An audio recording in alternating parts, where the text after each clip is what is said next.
Yan, isang napakagandang araw sa inyo. Nakita niyo naman yung sinag ng araw, mga kamam. Napakaganda. Sobrang mahangin yung breeze. Talagang parang pag tinamaan ka, mga kamamaw, ng sinag ng araw at ng hangin is parang aantukin.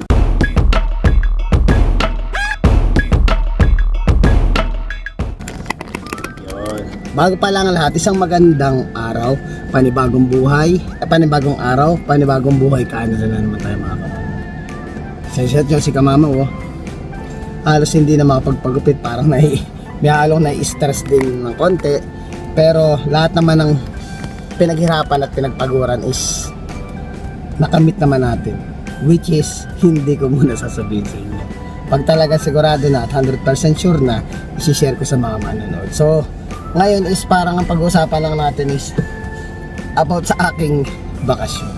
So ano lang din, kasi ang nangyayari is parang 1 week na lang ang bakasyon ko etong taon na darating, which is itong darating na first week of June.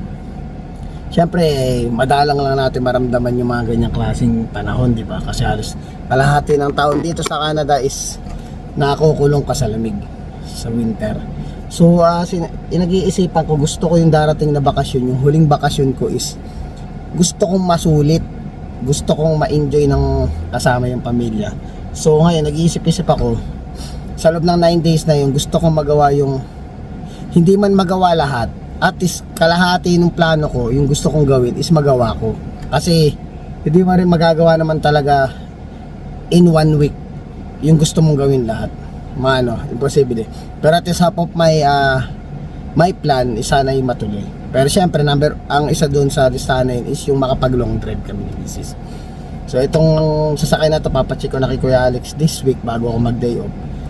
I-check ko kung talagang kaya ba niyang ilaban sa long drive tong yung sasakyan. Kasi naka-maintain naman lahat yan eh. Ang inaano ko lang dito yung nasabi ng Steven Otto, yung shock.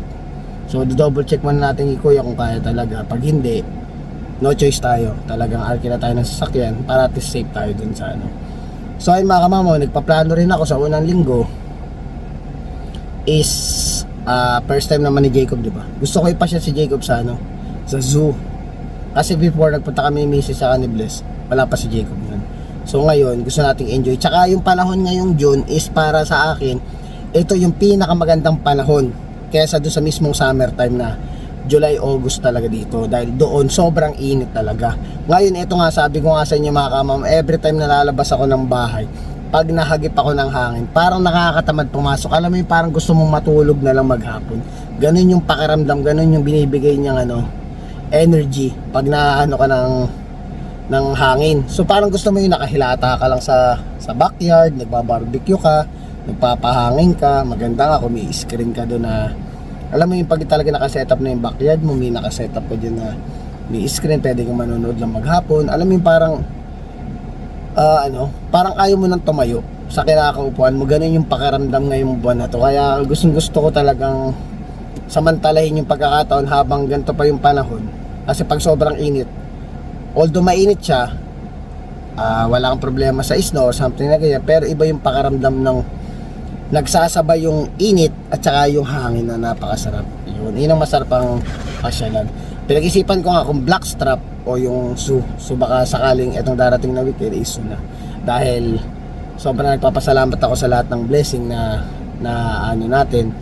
Na although pa konti-konti, pero ibig sabihin by plans siya is kahit pa paano is natutupad. So nagpapasalamat ako sa pagpasok nitong 2025 na meron na akong dalawa goal na hopefully ma-fulfillment natin yung ganung natin. So pero para sa akin nandun na siya, nasa 90% chance na siya. Pero syempre tsaka ako na lang sasabihin sa inyo.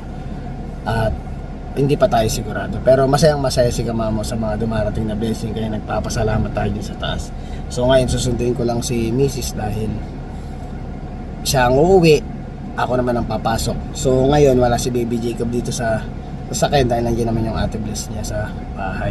So ayun na, nakakatawa lang. And then makikita mo yung mga kaibigan mo, halos lahat ng friends mo, like Canadian friends and Filipino friends and family, na nandito sa Saskatoon. Nakikita mo sila na nag-ano na sila, nag-iikot-ikot na, yung mga namamasya na, yung mga nakabakasyon na, lalo na yung mga talagang nakabakasyon ng mahaba na talaga sulit ang long drive. May mga taong mahilig sa long drive, may mga taong saktuhan lang.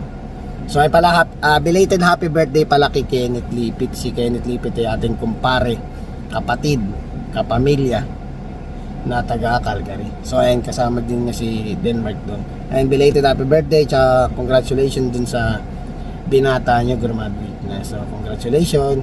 And si Bless meron pang 1 year.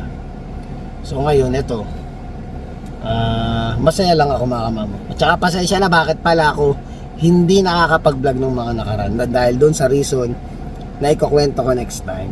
Bakit ganun siya? Nung nakita nyo, parang stress ang mukha ko. Parang alam mo yung parang kulang nga sa tulog dahil automatic may bata tayo, pero nahaluan pa ng stress na pag-iisip, halos din na nakapagpagupit. Ay papasyal din tayo sa sa barbershop na nakita natin dun sa dito sa May 11th Street sa May MOA. Yung ano pangalan ng barbershop, kalimutan ko na, basta hindi Pilipinas, parang gano'n. Yun, papasyalan natin siya and then kakamustahin natin siya. So actually may naggumawa tayo ng shorts video noon. May nag-comment sa Facebook na sikat na vlogger na sabi niya ay siya yung gumugupit sa akin dati nung nandito pa siya sa, hindi ko alam kung Lethbridge yung nabanggit niyang So ayun, susubukan natin, interview natin, kamustahin natin si Kuya. Ay sa mga susunod na araw yung pupuntahan natin.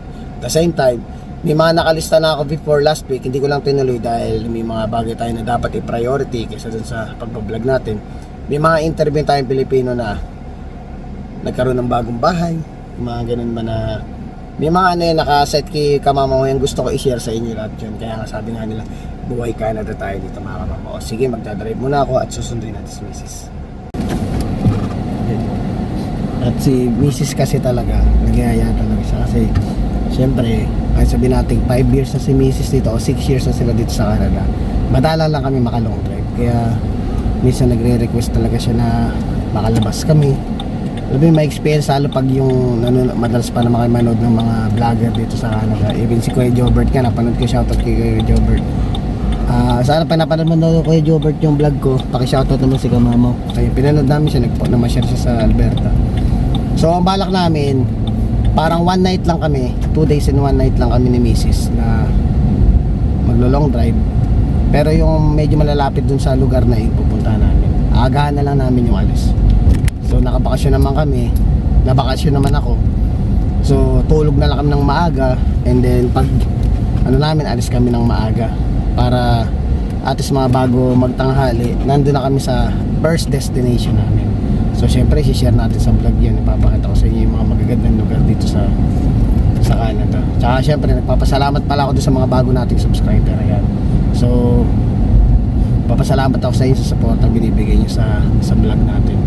So ayan, para sa inyo itong mga ginagawa nating vlog at mamasyal naman tayo ng meron namang bago sa paningin nyo, dahil minsan alam ko nananawa kayo siguro pag nanonood, si Kamama palagi na lang nasa sasakyan. Pasensya na dahil talagang gusto ko talaga mag vlog kaso nagkakataon lang mga Kamama, iba yung sitwasyon natin dito ngayon na talagang napaka-busy tayo sa trabaho, busy tayo sa bata. So ang kwentuhan natin is minsan na napupunta lang nakasakay dito sa sasakyan. Pero syempre kahit paano naman, yung mga binibigay nating vlog o ginagawa nating video is nakakatulong din naman sa mga kapwa natin Pilipino. Pero syempre hindi nawawala sa vlog natin yung buhay ng mga kababayan natin Pilipino.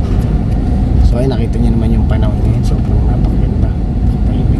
Syempre maraming pulis. Number 1 yan pag summer time, mas maraming pulis, mas maraming pantay.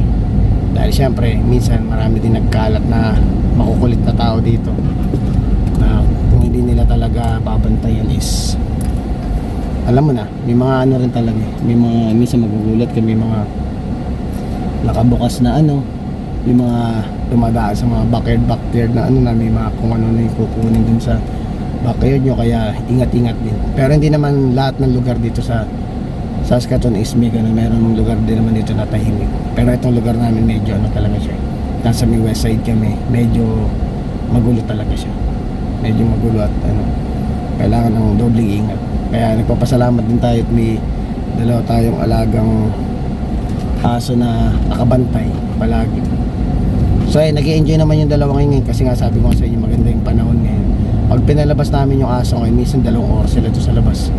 Maglagay lang kaming tubig, pero at the same time binabantayan naman namin siya from time to time. Sinisilip-silip namin yung mga alaga natin.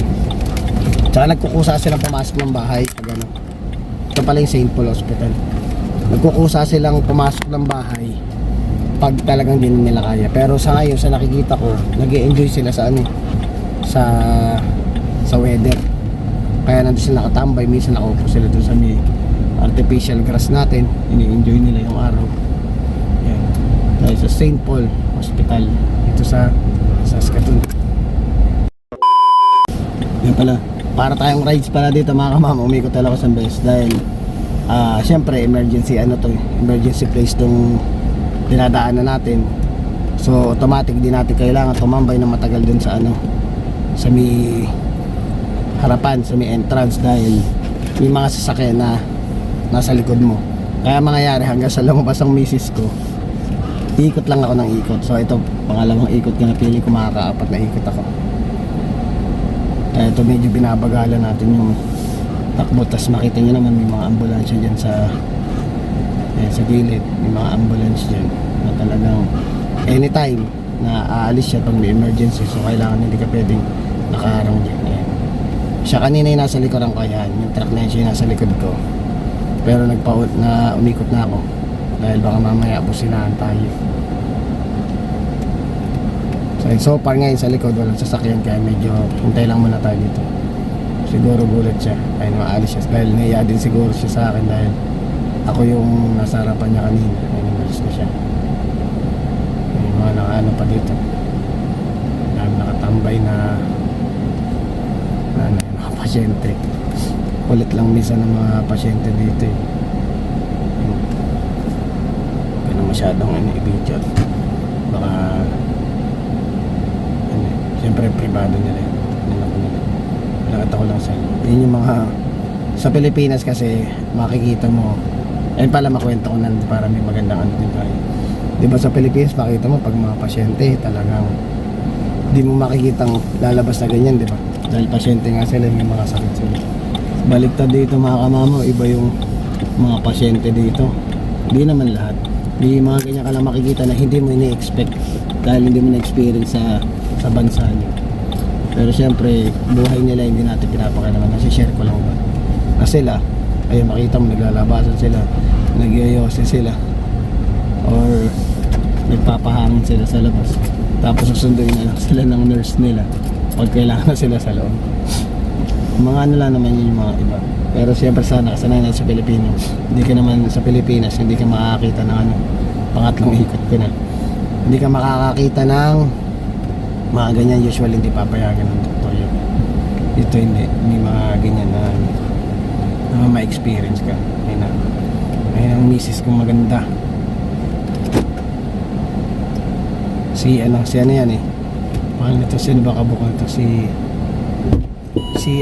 Jessie Mendiola. Amoy marijuana. Ay, si Jessie Mendiola. Amoy ano daw? Sino yan? Ay, Amoy Mary Jane daw. So, sinundo na siya. Eh, yung anak mo hindi pa hindi pa natutulog. ay, Parang hinihintay ka.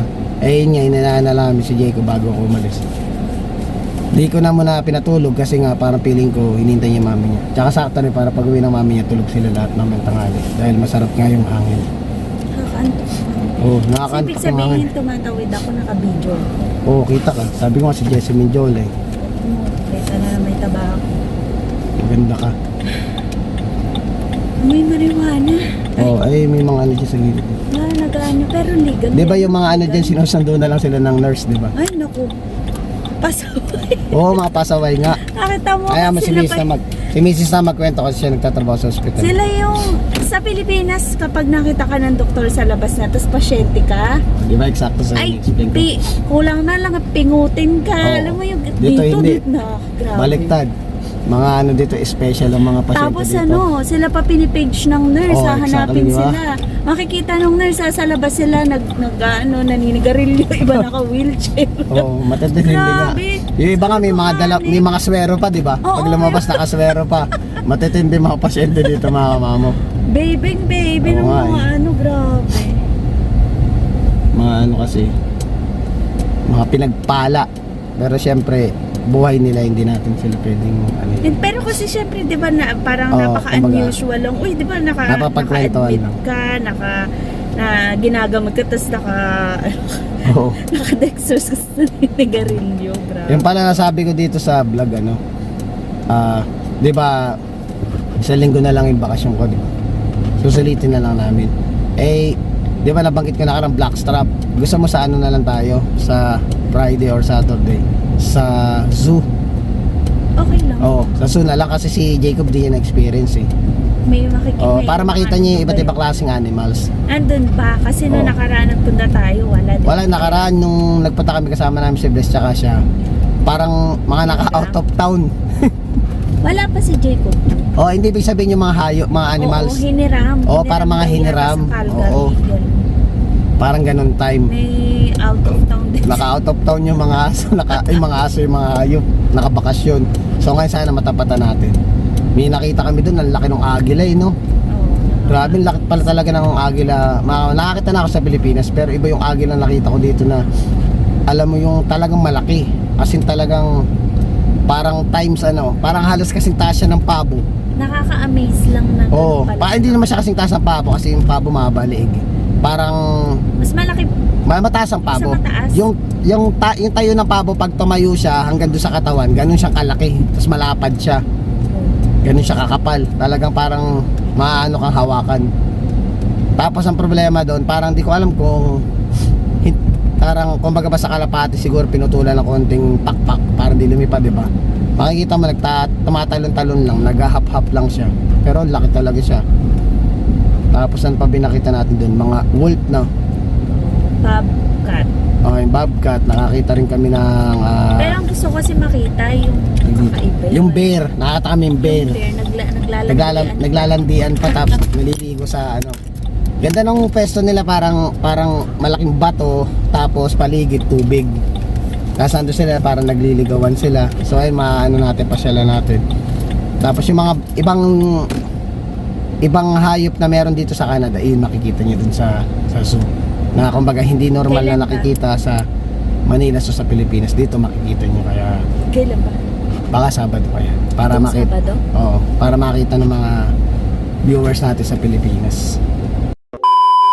Yan pala, dito na tayo sa Tanabaw mga kamamo. Inagaan ko talaga yung pasok dahil may aabutan tayo ng ano eh. Yung basketball na nabili ko nung nakaraan. Hindi kasi ano, pala si paring Charlie. Abot natin kay paring Spencer. Andito na eh. Nakaraan kasi hindi ko naabot. Para may magamit eh. O, diba? Tayo tayo dyan. Kaya ayun, ito, miss, masasabit mo lang siya sa pintuan. Yung size na yan, sakto yan sa pinto. Yung mga pintuan dito sa... Nakalak to. Ha? Nakalak. Ano nakalak? Hindi, ano, natutupi siya. Tutupi talaga. Oo, natutupi eh. Pag tinanggal mo tong ano, itong nasa harapan. Ayan. Ito. Oh, matutupi yan. Ayun yung bola tsaka yung ring. May ako nakuhain. Sige, lagay mo lang muna dyan pag ano, paalala ko na lang. So, ayan. Kasi si Charlie, binibigyan din tayo ng mga hindi na nagagamit ni paring Spencer. Dito lang naman eh. Ganito lang naman dito sa Canada pag ano yung mga tropa. Pag mga, siyempre nagamit daw na pag lumaan ng mga mamaya mo na lang kunin. May ako. Shoutout mo na si Spencer. Shoutout to Spencer. Si paring Spencer. Ay kunin na lang niya mamaya kasi nakabike lang siya. Wala siyang paglalagyan eh. Pagpauwi na lang siya. So yun lang naman pag mga napaglumaan na ano, nagamit. Ayun. Tapos mas bata yung anak mo, papamana. Pamana-mana lang bang nangyayari dito sa atin para kahit paano eh. Hindi rin kasi madali yung bili ka ng bili tapos minsan ilang buwan lang hindi na kasi sa anak mo, o yung mga laruan na katulad yung mga walker, yung ginamit ni Jacob na pang jumping galing kay paring ano yun kay Charlie. So yun, kaya mas swerte kapag marami kang kaibigan, mas makakatipid ka dito. 1 year later. Ayan, break time tayo mga kamamo. Dito tayo, pwesto tayo sa upuan. Ay, sarap ng hangin. Ayan. Medyo nag-google lang ako kung ano meron sa pupuntahan natin. Kasi nga, Tyrese Museum pupunta tayo diyan. Siyempre, Drumheller yon. So, iniisip ko kasi ako actually, sa Tyrese Museum nakapunta na ako. Pero siyempre, pag binabanggit mo yung ang ganda ng hangin, sarap ng hangin, no? Yung Tyrese Museum, ang laging binabanggit ay sa Drumheller. So, ibig sabihin, yung Tyrese Museum is part lang siya, parang museum lang siya, dinosaur museum sa Drumheller. So, yung Drumheller talaga, ang talagang makikita mo sa Drumheller, sa mismo nga, nagtanong-tanong din ako sa mga kasama ko. Dahil, hindi pa ako nakakapunta literally doon sa pupuntahan na isa namin. Yung sa Tyrese na punta na ako. Sa Drumheller, yun yung parang lugar na akala mo yung disyerto yung dating dahil may mga bato-bato. Ayun, parang ipakita ko sa'yo. Yan. Yan yung itsura ng Drumheller. So, nakapunta na yung dalaga namin doon last week kasi meron para silang parang van tour. Naikot na nila yung Sabi, ang napakasarap parang naikot na nga nila yung Canada. Sobrang ilang yung nakakatawa mga kamamo, isipin mo. Diba? Napakaswerte ng mga bata dito. May mga ganun sila. Ako nung bata ako, hindi ko na-experience yung mga ganyan na. Although, may chance akong maka-experience sa mga ganung bagay. Kaso nga lang, wala tayong budget. Wala tayong kakayahan para makapunta dun sa mga magagandang lugar. Eh, what more pa ngayon, di ba? Na-experience nila yung Canada pa. Naikot nila yung Canada. Actually, niregaluhan ako ng bata ng jacket from saan ba galing to? Kelowna. Yun. Ang layo nung narating nila mga kamamo. Pero naka-hotel pa sila. Tapos from Saturday to Thursday ganun sila katagal. So parang 5 days din sila naikot na nila. So ngayon kaya tinatamad sumama yun dahil yung pupunta namin ni Mrs. is nakapunta na siya. So anyway, nakwento ko lang naman kung gaano kapalad o kaswerte ng mga kabataan na nakakarating dito. Kaya ako dinadasal ko sana din ako yung dalawang anak ko makarating din dito na maka-experience sila ng ganun. Dahil kaming mga magulang o kaming mga unang nakarating dito sa Canada na may mga edad na at may mga anak na hindi namin na-experience yan. Even ako 11 years na ako nandito mga kamamo, honestly 11 years na ako nandito, pero hindi ko naiikot masyadong Canada. Although may chance din naman ako mga kamamaw dati nung wala pa si Mrs. at ako palang mag-isa, may chance ako, marami akong chance na pwedeng makapasyal. Pero syempre dala na nga din ng kakoreputan ko o para bang masyado akong motivated na mabigyan ko ng magandang kinabukasan yung pamilya ko sa Pilipinas. Hindi ko sinusumbat, kinukwento ko lang para at least maano nyo yung buhay ni kamamaw na hindi ko talaga inuuna yung sarili ko. Hindi ako parang sobrang sa sarili na bumili ako ng ganito, pumunta ako sa ganon, although hindi ko pa napupunta, para bang ganon. Siguro nung time na iyon is ang thinking ko lang is parang nire-reserve ko yung pagkakataon na makarating ako sa isang ganto. Gusto ko sakaling pupunta ako dito. Ang thinking ko kasi talaga mga mama is kung pupunta ako sa ganitong lugar, sa mga pasyalan dito sa Canada, gusto ko yung memory na yun, kasama ko yung mga pamilya ko. Yun siguro yung way nang dahil bakit hindi rin ako nagpupunta. Isa rin yung sa reason bakit hindi ako nagpupunta is gusto ko yung memory na yun, yung memorable time na iyon, na moment na yun, gusto ko kasama ko yung mga anak ko. Yan, lagi ko sinasabi sa inyo mga kamamo, kahit malayo yung mga anak ko, yung dalawang anak ko, si Julian at si Nathan, walang oras mga kamamo na hindi ko iniisip yung mga batang yan. Since nung time na umalis ako papuntang Canada, until now mga kamamo, lumalaki yung mga yan, mga anak ko sa Pilipinas, hindi minsan nawala sa isip yung mga anak ko yan. Lagi kong iniisip na lahat ng mga bagay na sana masasayang bagay katulad niyan, kung maglo-long drive kami ni Mrs. Gusto ko sana dumating sa point na minsan sana ipagkalob ng Panginoon, alam ko namang pagkakalob ng Panginoon ibibigay naman yan. Hindi naman ako nagrereklamo or magsasalita ng kahit ano against dun sa pinagkakalob ng Panginoon, dahil ako naniniwala ako sa taas. Alam ko may tamang oras para dyan. Darating din ang panahon. Kumbaga hinihintay ko lang yung God's will ba. So anyway, ayun, napupunta kami dun sa Drumheller, which is ayun, pinakita ko sa inyo. Tapos ito yung Tyrell Museum. Ayan. Hindi ko Tyrell o Tyrell ata. Tyrell Museum. Ayan. So, di ba ang ganda? So, nakaka-excite lang na ang pinili ko lang talaga is yung mismong lugar na iyon. Tapos ikutin ko lang. Hindi na ako, kasi ang layo ng Drumheller to Calgary is 2 hours. Eh, ang pasyal namin ni Mrs. is parang 1 night lang, 2 days and 1 night lang kami. So, ibig sabihin, kung alis kami ng umaga, ng Wednesday, uuwi kami ng Thursday. Pero syempre, medyo aaga na namin ng konti. Like, for example, kung abutin lang kami ng tanghali, ayun, ganon, tanghali kami, may like 11 or 12 kami umalis kung mag-hotel kami. Kung sakaling may papasyala pa kami, siguro gigising na lang kami maaga. Aalis na lang kami siguro ng mga 9 o'clock. At kung may dadaanan pa kami, makaikot pa kami. And then, makapasyal pa ng konti kasi syempre habang nagdadrive ka pa, may makikita ka pang mga magagandang tanawin dyan eh. So, pwede nating hintuan. Syempre, na-excite lang ako. Isipin mo ba naman yung lahat ng papasyalan natin, ipapakita ko sa inyo lahat. Diba?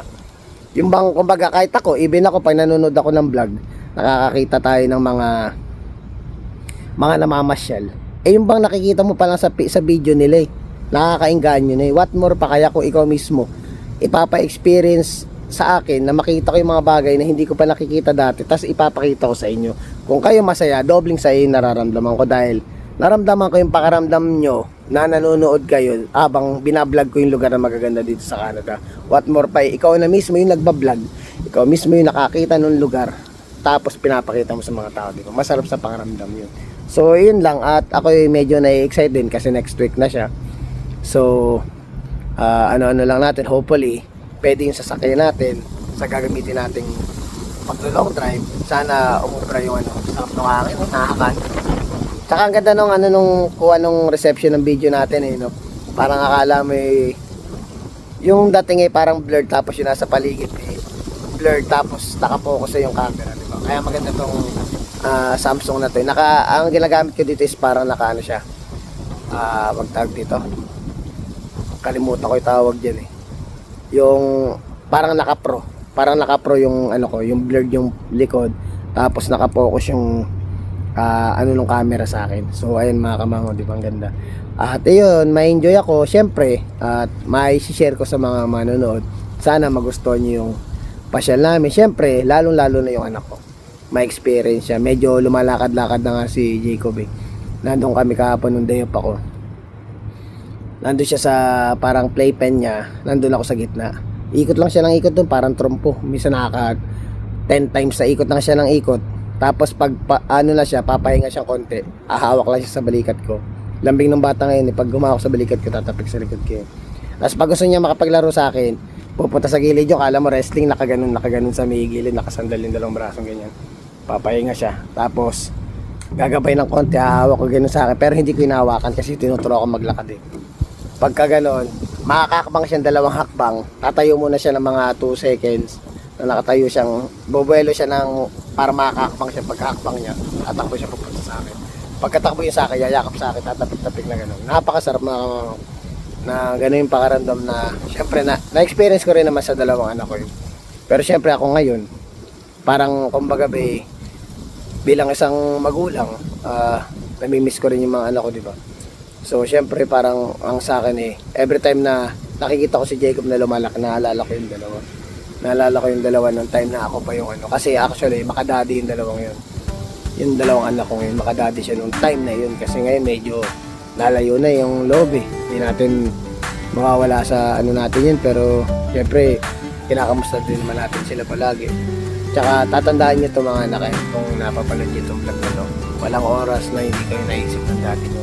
Mahal na mahal ko kayo mga anak. So ayun mga kamamaw, tapusin na natin tong vlog na to at baka magkaiyakan pa tayo dito. Maraming salamat sa panonood, tsaka hopefully sana pakilike nyo itong video and then pakisubscribe na rin dun sa mga bagong manonood. Maraming salamat para mas mapanood nyo pa yung mga buhay Canada dito sa Canada. So hindi lang naman buhay ko ang pinapakita ko dito, buhay ng ibang tao din. Sinishare ko din kung paano sila nagsimula at paano sila nakarating dito sa Canada. Kaya maraming salamat. Please don't forget to like, share, subscribe and hit the notification bell for more updates of my video. See you mga kamamaw.